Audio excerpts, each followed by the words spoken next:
Dobar dan.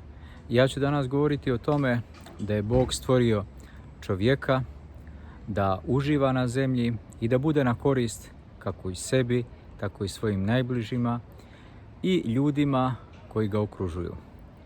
Naše crkvene zajednice ovdje u Torontu su većinom smještene u urbanim sredinama, znači u ulicama gdje se nalaze zgrade, privatne kuće. To su naši bližnji, naše komšije, naši susjedi, our neighbors. Who is my neighbor? Ko je moj bližnji, naši bližnji? Onaj ko je prvi do tebe. Sada, imajući crkvu u jednoj takvoj ulici, mi smo dužni da upoznamo sve ljude koji nas okružuju i sa svakim da budemo pristojni i da svjedočimo Isusovu misiju onako kako nas je Isus učio i kako u Bibliji piše. Ni manje ni više. Gotovo da nema čovjeka ovdje u Kanadi koji nije pročitao Bibliju. I ne hrišćani čitaju Bibliju. I u Bibliji oni saznaju standarde našeg ponašanja, kako bi to čovjek trebao da se ponaša. Da li ono što on govori doista istina ili je to samo neka farsa. Hello, how are you? Hi. Good. God bless you. I ovo su također naši susjedi, naši bližnji. Znači svako ko tu prođe. Svakome trebamo da nazovemo dobar dan. A dobar dan je želja, molitva i pozdrav. Znači mi mu želimo da ima dobar dan. To je molitva Bogu, znači želimo mu sve dobro, svako dobro i pozdravljamo ga. Znači, a šta znači pozdrav? Želimo nekome zdravlje. Znači pozdrav je od imenice zdravlje. Sve te ljude mi pozdravljamo i ne znači sada hello, how are you, come to church. Ne, nasilno se vjera ne propovijeda, ali životom se propovijeda i neko će doći, možda će neko konvertovati i biti pravoslavni hrišćan. Nije to naše, mi smo uvijek zaduženi da ih primimo i da svjedočimo, biblijski da svjedočimo našu vjeru. Ko je naš bližnji? Naš bližnji je svako ko nam je blizu i ko nam je blizu u srcu. Ne mora da znači da je on geografski blizu, da je on odmah do nas, next to us. Svijet koji nas okružuje je svijet ispunjen dobrom. Ako sve pozitivno gledamo, onda će nam se pozitivno i vraćati. Razgovarajući s jednim prijateljem koji mi samo šalje informacije da će Toronto biti zatvoreni grad, da prijeti opet nova faza lockdowna, ja mu kažem, ima li išto pozitivno da mi preneseš? Nećemo negativu. Negativa, ako nas ispunjava i ako samo živimo u negativi, to nam je daily life, dnevni život. Ali hoćemo nešto pozitivno, a najpozitivnija vijest je da je doista Isus uskrsnuo iz mrtvih, vaskrso iz mrtvih i da je on doista to uradio zbog tebe i zbog mene. Znači to je pozitiva.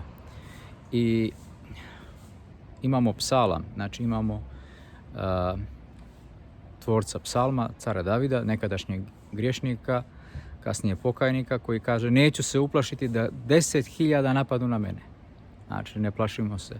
Sada ljudi su previše uplašeni od raznih bolesti, od korone, od svega. Uplašeni su jedni drugi, znači ljudi se više plaše jedni drugih, toga kontakta, neposrednog, osobnog, bliskog, nego što se plaše korone. Jednostavno svako misli zašto bi ja njega pozdravio, možda nešto on traži od mene, ipak je bolje da ja nemam kontakt, možda će nešto da mi naudi. Ne bojte se, rekao je Isus, ne bojte se, ja sam s vama. Isus želi, to govori jedna duhovna pjesma. S vama ostati žarko želim, a također, kao što sam najavio, car David je rekao nećemo se plašiti. Znači moramo se osloboditi straha, a strah je veliki grijeh, kad se plašimo. Znači, kad se oslobodimo straha, onda nam je sve u životu lakše i onda ćemo prići svakom čovjeku, svakom djetetu, svakoj ženi na jedan fini, biblijski, isključivo biblijski, dobronamjeran i dobar način. A to je da u svemu vidimo dobro. Ko je moj bližnji?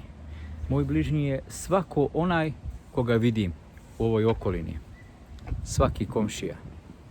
Sada moj prijatelj Guru će reći trava je moj bližnji, cvijet, tako dalje. Sada on donekle ima pravo jer ne smijemo se iživljavati nad prirodom. Znači imamo cvrkut ptica, ne smijemo ih ubijati, tako dalje. Ali ljudi su dar Božji. I sve je dato nama na ovoj planeti, ne da bi mi to zloupotrijebili, nego da bi se radovali i da bi to koristili racionalno, onako ne povrijedivši prirodu, čuvajući ekologiju, kao što to kaže naš patrijarh, njegova svetost Bartolomej, koga zovu zeleni ili ekološki patrijarh. Ne smijemo se iživljavati nad prirodom. Ko je moj bližnji? I ovaj gospodin koji čisti travu, i ova gospođa, i svi mi koji se s njima srećemo, zajedno se družimo, pozdravljamo ih. Mi smo njima bližnji, a oni su nama bližnji, jer se mi oslanjamo jedni na druge. Sada su u Južnoj Europi požari i ko je bližnji? Onaj ko ti pomogne da ugasiš požar, ko te spasi. Crkva u Grčkoj pomaže nevoljnicima, smješta ih u posebne smještaje da ne bi bili na ulici. Tako da je svaki onaj koji je nama blizu je naš bližnji također. Radujmo se i veselimo se životu. Zato što je život nama dat ne da bi se mi mučili, ne da bi se mi zlopatili, nego da bi uživali u našem životu. Bog nije sadista, Bog nije hejter, Bog nije onaj ko maltretira ženu i djecu, nego koji nam daje život. Nije nas ovdje Bog stvorio iz hira, nego iz najveće nadnaravne ljubavi. Ko je moj bližnji? Svaki onaj koga vidimo. Mi smo svi djeca Božja i potomci Adama i Eve. Amin.